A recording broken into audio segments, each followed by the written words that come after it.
সুদৰ পৰা পইচা লৈছিলোঁ তৈয়বলীৰ পৰা সুদৰ পৰা পইচা লৈ পেলাই। আপোনাৰ নামটো?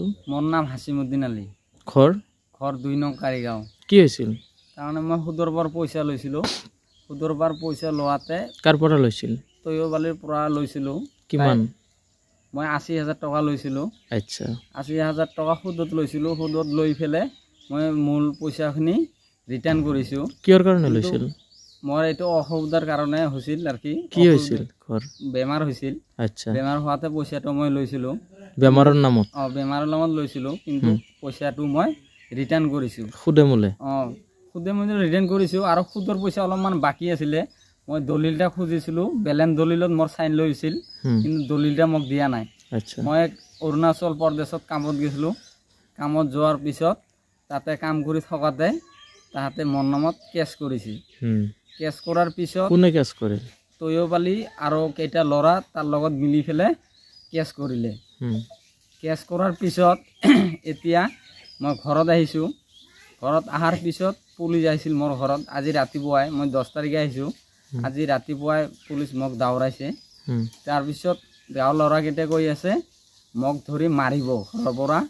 মই আজি 4 দিন হ'ল ঘৰৰ পৰা আহিছোঁ, কামৰ পৰা পলাই ফুৰিছে বৰ্তমান।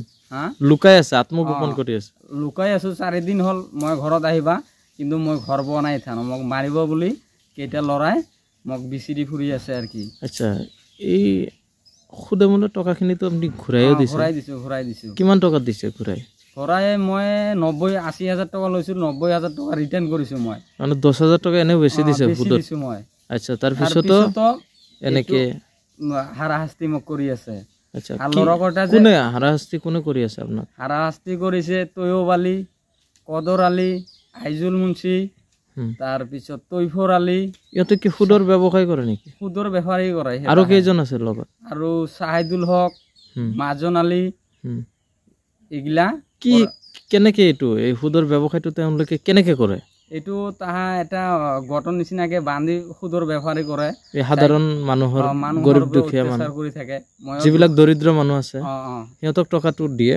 টকা দিয়ে। কি হিচাপত দিয়ে? কিমান টকা সুদ হিচাপত? 13 টকা 15 টকাকে সুদত লগাব। 1,000 টকাৰ বিনিময়ত? আচ্ছা, এই ধৰণে টকাটো তাহা কিমান দিনৰ পৰা এনেকে কৰি আছে? বহুত দিনৰ পৰা কৰি আছে তাহা। আচ্ছা, কি ক'ব এতিয়া আপুনি? দাবী কি জনাব চৰকাৰক? চৰকাৰক জনাও যে মই আজি 4 দিন হ'ল ঘৰত অহা নাই, এইকাৰণে মই অলপ বিচাৰ মই চাইছোঁ আৰু কি। আচ্ছা, আপোনাৰ স্বামীয়ে কিবা সুদৰ ওপৰত টকা লৈছিল নেকি? কিমান টকা লৈছিল? 80,000 টকা। আচ্ছা, এতিয়া কি হয়? সেই টকাটো লৈ কি হৈছে এতিয়া? সুদে মূলে ঘূৰাই দিয়াৰ পিছতো আপোনালোকক অত্যাচাৰ কোনে কৰি আছে? অত্যাচাৰী এইবিলাক তৈবালী বা মাজন আলী, আচ্ছা, আকৌ মুন্সি, আইজুল মুন্সি, আৰু কদৰ আলী, আকৌ চাহিদুল, এইবিলাকে অত্যাচাৰ কৰি আছে বহুত। আচ্ছা, আৰু কিয় গৈছিল ঘৰত? ঘৰত কিয় গৈছিল? আজি ৰাতিপুৱাহে আহিছিল ঘৰত।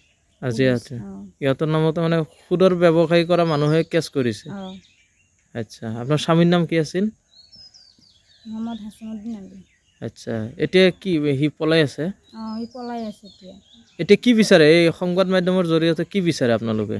এতিয়া আমি বিচাৰি আছোঁ এইবিলাক সুদৰ কি কাৰণত শাস্তি পাব লাগে, সেইটো আমি জনাই আছোঁ।